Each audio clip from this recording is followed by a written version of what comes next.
Hi, this is Mrs. B from Crafty Veg. Today I'll show you how to make kefir cheese. Now, when I first started making kefir myself, one of those days I accidentally made some kefir cheese. But what I found was, because I did it by accident, I didn't really know what I was doing, my kefir grains were stuck in the cheese and I did have a right difficulty to get them out. Now, I found a way to make a kefir cheese and not get your kefir grains stuck in the cheese. So keep watching. Now, the beginning is similar to normal making kefir day. So you can skip those parts if you have seen my previous videos and just get right to the end bit where I talk about the actual kefir cheese itself. So for now, let me show you how to get it started and how to make kefir cheese. Now, I actually quite like this consistency. For the first few weeks I was making kefir, it was fine. I mean, I was drinking it and so the consistency is quite runny. I'll show you the consistency of kefir after 1 day of fermentation, and I will also show you the way it looks. Well, here it is after. So this is kefir after 2 days of fermentation. So that's what it looks like, so you can make a cheese. Now, the consistency of a runny kefir is fine, but I prefer the cheese. And also stay till the end, because I'll show you what you can do with the kefir cheese that you've just made. So let's get it started. The beginning of making kefir cheese is exactly the same as if you were making kefir. So what you will need is a bowl, a sieve, and here is a batch of kefir that I made yesterday. So, hey buddy, I'll show you, actually let's just take the cover off. Hi buddy, what? Do you want to make some kefir cheese with me? So this is, you can see there's a lot of whey at the bottom and the kefir grains are working hard already. And it's got a jiggly consistency, so that's a lot of kefir already, but it's quite runny. So the beginning of making kefir cheese is, as I said, the same as making normal kefir. So first thing is you strain it. So this is after 24 hours of fermentation in a warm kitchen. I left it on the kitchen side. I use a cloth, clean cloth, to strain the kefir, and clean hands. So let's just pour it through. My process, I must say, is much slicker now than it was when I first started. So you can watch some of those videos, but this is probably going to be way faster. Right, so you strain now kefir first, and you just grab the edges. You can see it's quite a jiggly consistency. Not sure if you can see it there. Grab the edges and you squeeze it. So first thing is just to get the whey out of the whey. So play on words a little bit. So you squeeze that. Don't worry if some of the kefir you squeeze some of the kefir as well. Doesn't matter. So you want to kind of get a lot of that whey out of the whey. There you go.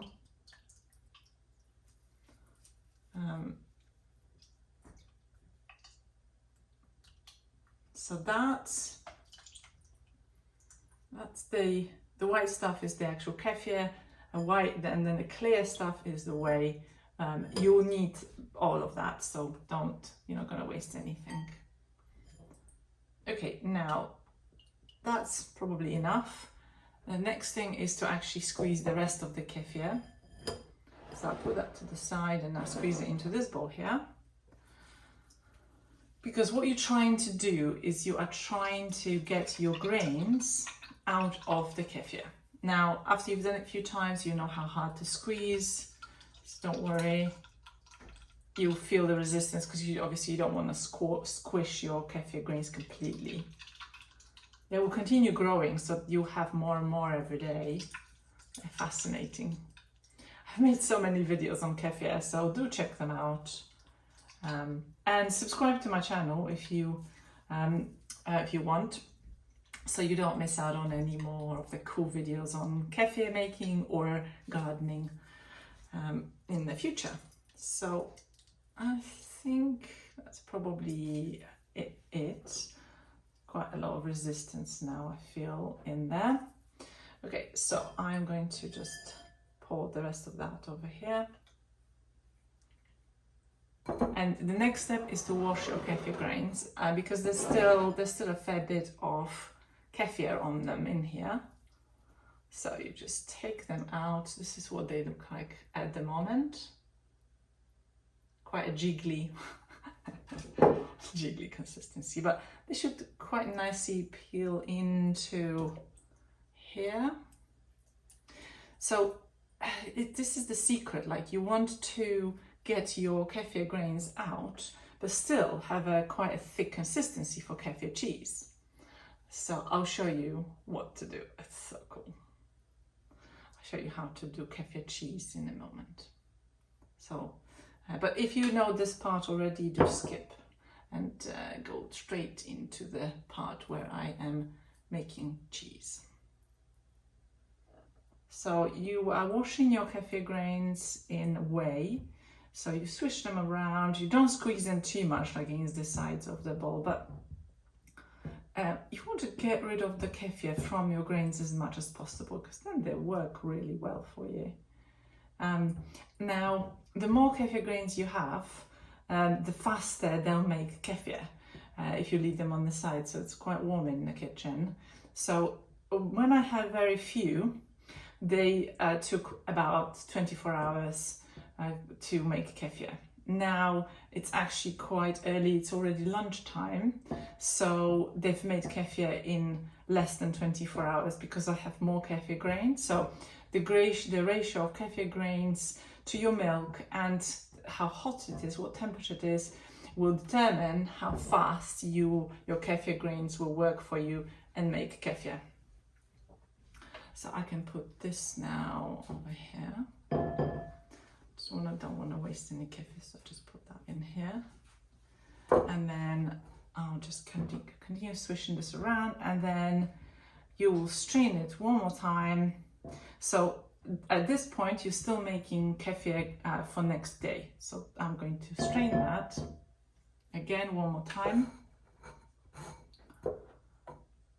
And I will take the new cloth.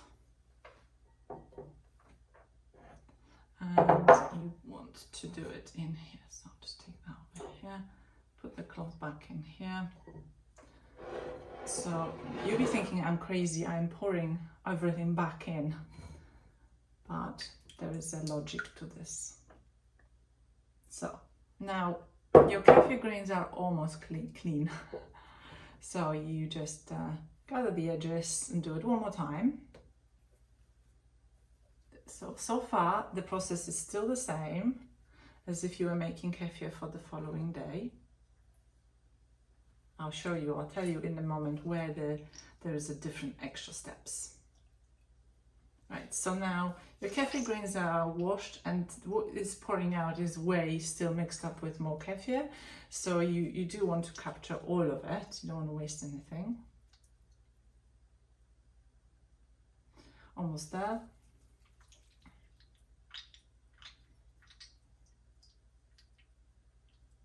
I just love making kefir. I think it's just such a fascinating topic. Right, so now here are your kefir grains, nice and washed. I'll get it closer so you can see what they look like.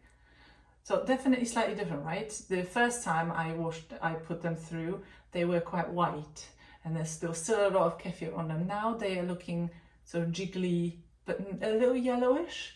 That's what they look like. So you put them in a fresh jar, nice fresh clean jar. You put them back in here. So you just take all of your kefir grains. There you go. I think as the winter sets in, the kitchen will be probably cooler, so they will take a little longer to make kefir, but because I'm going to have more grains by then, maybe they'll just take this exactly the same amount of time. So, and when you have too many, do share them out with your friends and family. It's probably enough on this one. Right, so now I'll just wash my hands and I'll come back in a second. Okay, so your kefir grains are ready to go. So you need to feed them well with milk. I use Your Value organic whole milk for this process. It works really well. It tastes good. You want to buy the best you can afford, really. So maybe a little bit more. And when you first start, right at the beginning when I first started, I was weighing everything. So do check those videos because you will get some idea of the measurements. Now I know roughly what's going on, so I don't measure things or weigh things. I don't weigh my kefir grains or measure the milk. But so as I said, as you start getting more into it, you'll know what you're doing. So now that is ready to go. So I am just going to cover that and leave it for 24 hours or maybe slightly sooner. You'll see when they're ready to be strained in the morning. So up until this point, everything is the same in terms of the steps for making kefir. So that is going to sit on the side, as I said, for about 24 hours, and then I'll strain it again, just like I did earlier today. Now, from now, this is where there is a difference. So if you want to make your kefir thicker, so this is what, I'll show you what we have left.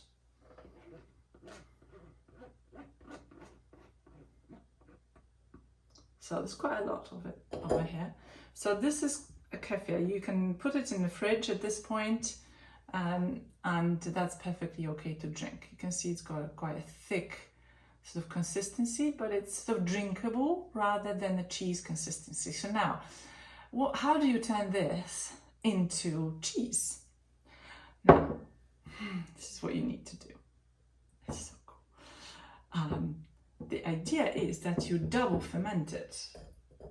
You take a jar, clean fresh jar, you pour your content back in here, gently.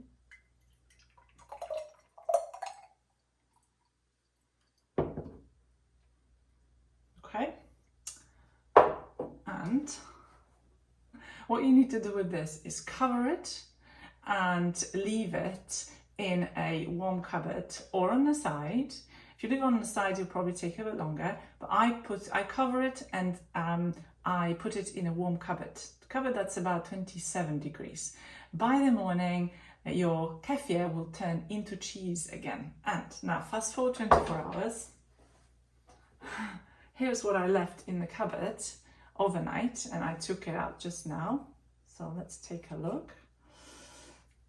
Oh, look at that. So what has happened is the kefir continued to ferment in a warm temperature, and it separated the whey, and at the top are floating curdles of kefir cheese. It's fascinating. So what I'll do is let me just cover that up, and that's going to be batch for tomorrow. So that is going back into the cupboard. I know I should get a smaller cloth, right? So that is going to be put in the cupboard, and I'll just strain it tomorrow morning. And here is a batch that I have just taken out of the cupboard. So now let's strain our kefir cheese again. You can see there's a lot of whey. The curdles are gorgeous. Okay.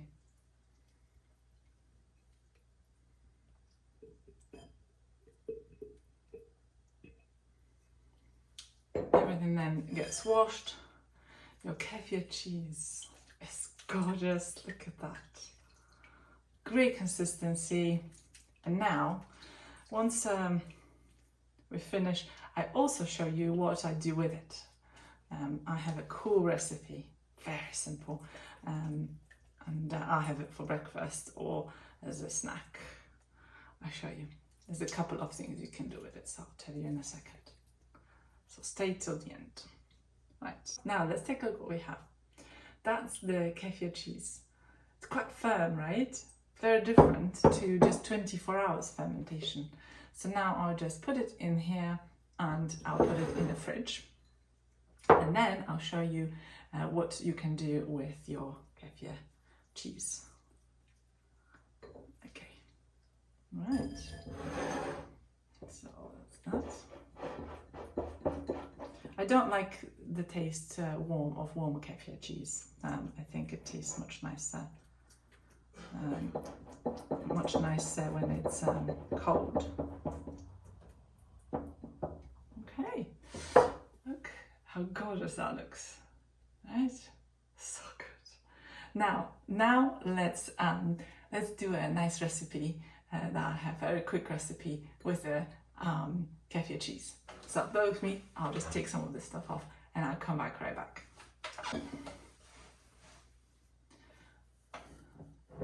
So what we have at this point is we have a new batch of kefir that I am going to put on the side. That's going on the side. This is what I strained earlier, and that is going to be going into the cupboard to ferment for tomorrow. That will make cheese. Okay, we have the actual cheese that is going in the fridge, and we also have whey from the cheese that I've just strained. I don't actually throw that away either. I put it in the fridge and then drink it throughout the day because it's actually still full of probiotics and proteins. It's actually really good for you. Or you can put it in smoothies. So that's how much whey I've managed to collect as well. Or you can use it for pancake making, for example. So let me put it all away now, and then let's make a cool recipe with the cheese.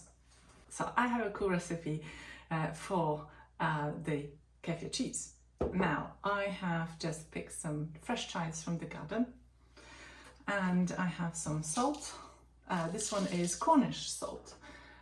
We picked it up when on holiday in Cornwall, so I think that will taste quite nice. It's nice flaky salt, big flakes. Look at that, really cool. I really like this salt. Okay, so what you do is you chop your chives. So this recipe is just so incredibly simple, and you just add chives, add salt, mix it all up. And then you can either, it's because it's spreadable consistency, you can spread it on bread or rice cakes, or just have it with your breakfast, or just have it on its own. It's absolutely delicious. So it has a sour taste, which is quite nice. I actually quite like the taste. So yeah, it's really good. So you take your cheese, you add, the chives smells divine. Fresh chives always just smells so good. So it's really good for you because it's full of probiotics. Chives is good for you. Sea salt has probably some iodine in it and maybe some trace minerals. So I'm quite generous with salt. Okay, and then just mix it all up, and then we'll try it. I'll tell you what it tastes like. I know what it tastes like. It's really good. But let's do this properly. I'm so excited because I was thinking the runny consistency, it's fine, it's drinkable, but it's drink, not, you can't really like eat it. It's not a yogurt consistency or even sort of a cottage cheese consistency, whereas this has proper cottage cheese consistency, which I have always liked so much. And the other really cool thing about this is I am saving so much money because it is way cheaper to buy milk and just keep eating the kefir grains with milk than keep buying yogurts or kefir or even cottage cheese. So I actually stopped buying cottage cheese. I used to buy like 2 pots per week of cottage cheese. So I've stopped buying those, and I'm also saving a ton of plastic. Because I mean, even if you buy yogurts as well, I just have this instead now because it's way better for me, better for the environment. I'm not buying so much plastic as well. And so, okay, let's just taste it, and I think it should be done now. So look, this is what it looks like when it's mixed up. So simple. And then I just keep it in the fridge, or keep it in the fridge for several days. Absolutely fine. Okay, let's try it. Oh, it smells good.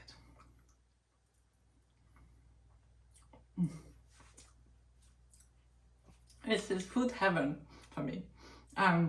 It tastes sour, but it has a cottage cheese consistency. You can taste the salt, and the chive complements it beautifully. That's a happy tummy. So thank you very much for watching. Don't forget to subscribe if you want more videos like this. I'm going to be doing probably some more videos on kefir because I just love the topic so much. But I have some videos coming up as well about, I've got loads of green tomatoes, so I'm going to be making some green tomato chutneys and some preserves, green tomato preserves, so watch out for those videos. Subscribe now so you don't miss them. But for now, thank you very much for watching, and take care.